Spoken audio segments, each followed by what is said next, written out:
Okay, let's unpack this. We have in front of us what looks like, I mean, it's a manifesto for self-improvement. It's a full self-paced curriculum. It's basically a university course. Right. And it's designed for what they call the advanced autodidact, someone aiming for real mastery in ancient Greek language, philosophy, and history. It's ambitious.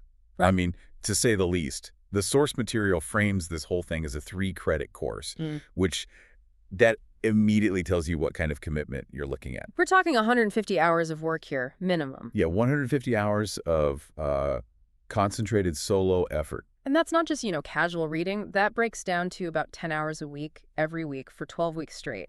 And the interesting part is it assumes, zero Greek going in. Right, 0 Greek, but you need to have advanced English and, I think most importantly, the discipline to actually see it through.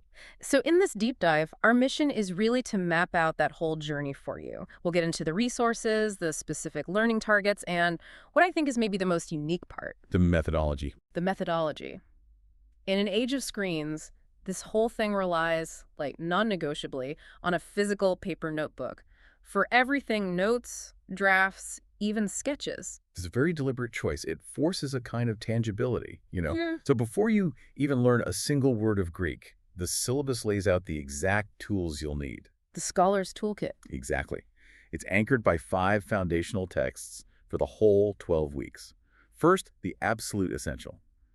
The Pocket Oxford Classical Greek Dictionary. You have to have the physical book. Makes sense. And then for the philosophical heavy lifting. That's the great dialogues of Plato. And they're specific, they call out the W.H.D. Rouse translation. For its clarity, yeah. It's known for being really approachable. That's your core text. Yeah, and alongside Plato, to get that breadth of debate, you've got Voices of Ancient Philosophy, edited by Julia Annis, to make sure you're not just stuck in the Socratic world. Okay, so you've got philosophy covered. But it's not just about ideas in a vacuum, right? Not at all. Yeah. And that's why you also need the Portable Greek Historian, edited by M.I. Finley. So you get Herodotus, Thucydides, right there.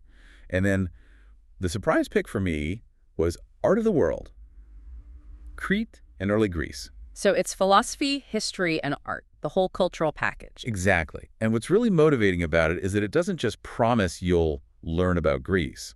It guarantees 5 very specific, measurable outcomes. It tells you exactly what mastery looks like after those 150 hours. Okay, let's lay them out. What are the 5 big promises for anyone who finishes this? Okay, number 1, you will be able to read and translate elementary Attic Greek passages.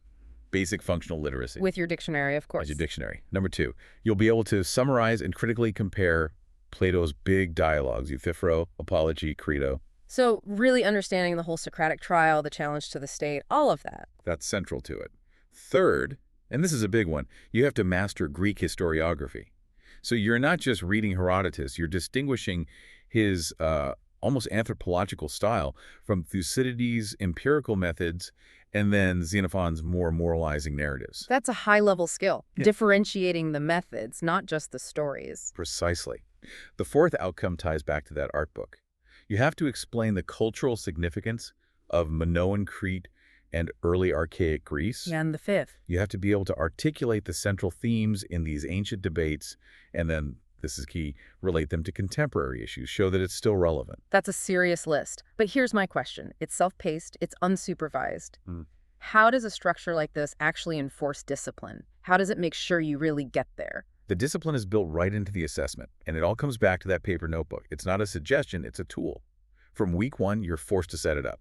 Contents page, a calendar to track your hours, a special index just for Greek vocab. And even a place for sketches. It's the opposite of a quick Google search. It forces you to physically organize the knowledge yourself. And that's reflected in the grading.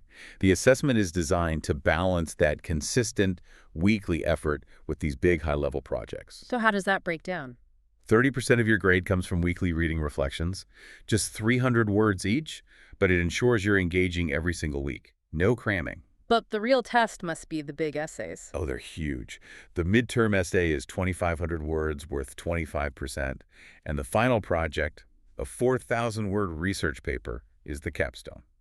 That's worth 35%. Wait. So 60% of your final grade is based on two massive papers. 60%. It's all about your ability to synthesize and build a complex argument. A 4,000-word paper on top of translation work in 12 weeks. Oh.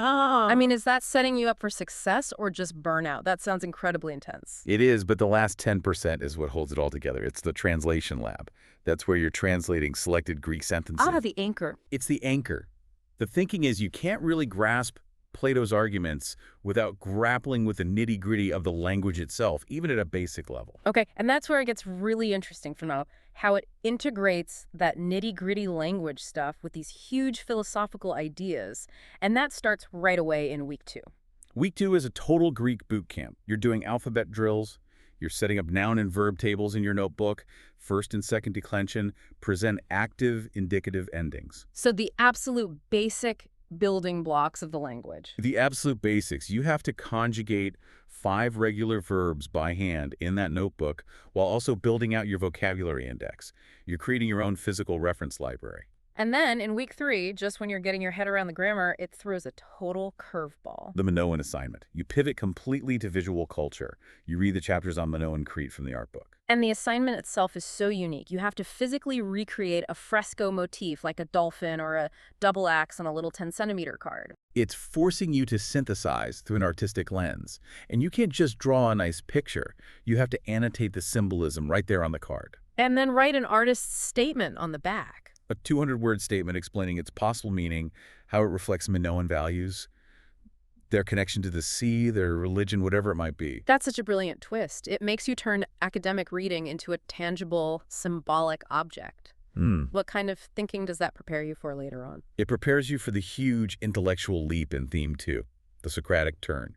The syllabus is moving you from visual and linguistic basics to the intellectual revolution of the ancient world. The move from mythos to logos. Exactly. Week 4 is all about the pre-Socratic stales, Heraclitus, and your main job is to identify that shift. The move from explaining the world through stories about gods to explaining it through reasoned argument. Which is a massive jump, and that leads you right into the heart of it all. Plato. Yes. Deep, close readings of the Socratic dialogues. Euthyphro, Apology, Crito, and then you jump straight into the foundational books of the Republic. And I'm guessing the assignments here are designed to stop you from just skimming. Absolutely. One of the key tasks is to create a concept map in your notebook where you visually diagram the different definitions of justice from Socrates, Polemarchus, and Thrasymachus. And there's an essay on justice versus law? And then it all culminates in a 600-word essay on the philosopher king. So you're constantly moving from detailed analysis to big-picture political theory. And after all that philosophy, where does the syllabus take you? The final theme is about applying those critical skills to history and later ethics. So in week 7, you're diving into Herodotus. Right, and the focus isn't just on his stories, but on that whole question of myth versus fact. He's an incredible storyteller, but he's not always reliable. Exactly. And then in week 8, you contrast him directly with Thucydides, who was trying so hard to be empirical, to be evidence-based in his history of the Peloponnesian War. And you throw Xenophon in there as well. Right. So you have the storyteller, the empiricist, and the moralizer, all side by side. It forces you to question what historical truth even is, and your translation lab for that week includes passages from all 3. Of course it does. And the final week of new material. Week 11 is a whirlwind tour of what comes after. Aristotle, the Stoics, the Epicureans. That is a huge amount of ethical theory for 1 week. What's the core task? It's all about application. You have to build a comparative chart of these 3 ethical systems, and then, crucially, write a reflection on their modern relevance, tying it back to that 5th learning outcome. And all of this is building toward that massive final paper, the 4,000-word monster. And this is where the analog method has its final, brilliant moment. The very last step before you start writing is a mandatory bibliographic workshop. Let me guess. Not with software. Not with software. The syllabus demands you use paper-based citation cards to organize your research. It forces you to physically handle your sources, to structure your argument before you even open a word processor. It's just a powerful statement about the whole philosophy of the course. So, okay, wrapping this up. What does this all mean for you, the person listening, who's thinking about tackling a complex new field? I think this deep dive shows that true mastery isn't just about consuming information. It's about systematic, tangible application. You have to be able to conjugate a verb, analyze Thucydides' methods, and draft a philosophical argument, all as part of the same integrated system. It's that discipline, the kind that is anchored by the paper notebook, that's really the most powerful takeaway for me. The whole course emphasizes this analog approach, the contents page, the vocabulary index, the sketches, the citation cards. And it makes you wonder, in an age of easy digital tools, does that tangible physical engagement with your own learning actually unlock a deeper level of understanding? Does physically organizing knowledge build pathways in your brain that just, copying and pasting might bypass? That's something worth thinking about long after you finish your 150 hours.